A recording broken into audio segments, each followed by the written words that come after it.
샬롬 12월 18일 토요일 오늘의 묵상입니다. 오늘 말씀은 욥기서 36장 16절부터 33절까지 말씀입니다. 고난을 죄의 결과로만 본다면 하나님의 은혜와 하나님의 사랑을 볼 수 없습니다. 엘리후는 욥이 하나님의 훈육을 받아들일 때 회복될 미래에 대해서 진술하고 있습니다. 현재는 욥이 악인에게 임할 심판을 받고 있다고 말합니다. 18절에 나오는 뇌물이라는 말은 코페르라는 대속물로 회개를 의미합니다. 엘리후는 욥에게 자신의 상황에 대해 분노하지 말고 회개의 대속물을 통해 구원을 경험하라고 충고합니다. 20절에 보면 밤을 사모하지 말라고 합니다. 여기서 밤은 고대 근동에서 죽음을 상징하는 단어였습니다. 욥이 자신의 고난이 계속되고 있고 이 고통이 끝날 것 같지 않으니 하나님에게 차라리 죽음으로 안식을 달라고 했던 이야기에 대해서 엘리후가 이야기하는 것입니다. 죽음은 안식이 아니라 심판이라는 것입니다.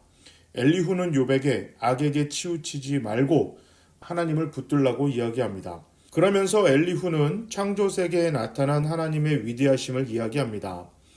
놀라움과 교육적 깨달음, 이 두 가지 목적을 이루려고 합니다. 욥에게 하나님이 하신 일을 기억하고 하나님에 대한 믿음을 높이라고 말합니다. 하나님의 위대하심을 파악할 수 없는 인간의 무능함을 27절과 29절에 계속 강조하고 있습니다. 그가 보기에는 다양한 기후와 날씨는 하나님의 감정과 심판을 표현하는 도구들입니다. 과학적이지는 않은데 욥기서 같이 예전에 쓰였던 글들을 보면 자연현상을 신의 섭리, 신이 인간들에게 하는 표현 이렇게 생각하는 경우가 왕왕 있었습니다. 그러니까 이거는 비단 성경에만 있는 것이 아니라 전 세계 문헌들을 살펴보면 과거에는 지진, 해일, 홍수, 벼락, 화산 이 모든 것들이 신의 분노나 신의 감정을 인간들에게 표현한 것으로 묘사되어 있음을 알 수가 있습니다. 엘리후의 진술은 전통적인 견해입니다. 다시 말하지만 친구들은 결과를 보고 사람이나 모든 현상을 평가하거나 판단합니다. 그리고 엘리후는 행함을 보고 그 사람을 평가하고 판단합니다. 조건은 좀 다르지만 하나님의 은혜와 사랑은 빠져 있고 또 가장 중요한 것 중에 하나가 빠졌냐면 지금 어려움에 있는 사람, 그 사람을 보고 있지가 않습니다. 친구들도 위로하고 배려하고 어떻게 하면 도울까 이런 생각을 하고 있지 않죠. 엘리후도 마찬가지입니다. 욥의 친구들이나 엘리후 모두 평가하고 판단하는 데만 집중하고 있습니다. 심판하시는 하나님은 악인과 의인에게 똑같이 햇빛도 주시고 비도 주시고 공기도 주십니다. 이것이 하나님의 일반적인 사랑입니다. 모든 사람들에게 공평하게 하나님께서 은혜를 주시기를 원하고 사랑하시고 또 무엇보다 모든 인간을 구원하고 싶어 하시는 하나님의 그 마음을 전혀 고려하고 있지 않습니다. 교훈적 의도로 전달하려고 했으나 엘리후의 진술은 한계가 있고 교훈이 너무 과하게 한쪽으로 치우치다 보면 오히려 좋은 방향으로 이끌기보다 더 좋지 못한 결과가 나올 때가 더 많습니다. 하나님은 의인이나 악인이나 모두 똑같이 사랑하십니다. 자, 그러면 열심히 성실하게 정직하게 사는 사람들은 악인들과 똑같다는 겁니까? 아니죠.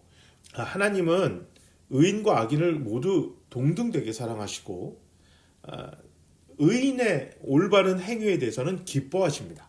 그러면 악인이나 의인이나 하나님께서 똑같이 사랑하시면 우리가 굳이 의인으로 열심히 하나님 백성답게 살 필요가 뭐가 있습니까? 다릅니다. 사랑은 존재에 대한 반응이고 기쁨은 행함에 대한 반응입니다. 하나님은 악인과 의인 모두를 똑같이 사랑하시기 때문에 햇빛도 주시고 비도 주시고 공기도 주시고 구원도 모든 사람들에게 주시는 하나님이 사랑하시기 때문에 구원의 은혜를 주십니다. 은혜는 사랑에 대한 보상입니다. 그리고 기쁨에 대한 보상은 칭찬입니다. 그러니까 이게 전혀 달라요. 하나님이 복을 주셨다라고 하는 그 말 안에는 은혜와 칭찬, 이 두 가지가 함께 섞여 있는 겁니다. 그러니까 하나님은 구원의 은혜로 복을 주시고, 또 예수를 믿든지 안 믿든지 이 땅에서 정말 남을 배려하고 존중하고 생명을 귀하게 여기는 사람들을 하나님이 기뻐하시고 그들을 칭찬하십니다. 그 칭찬의 복으로 물질도 주시기도 하시고 건강을 주시기도 하십니다. 이런 것들이 기쁨에 대한 보상입니다. 하나님은 모든 사람을 사랑하신다.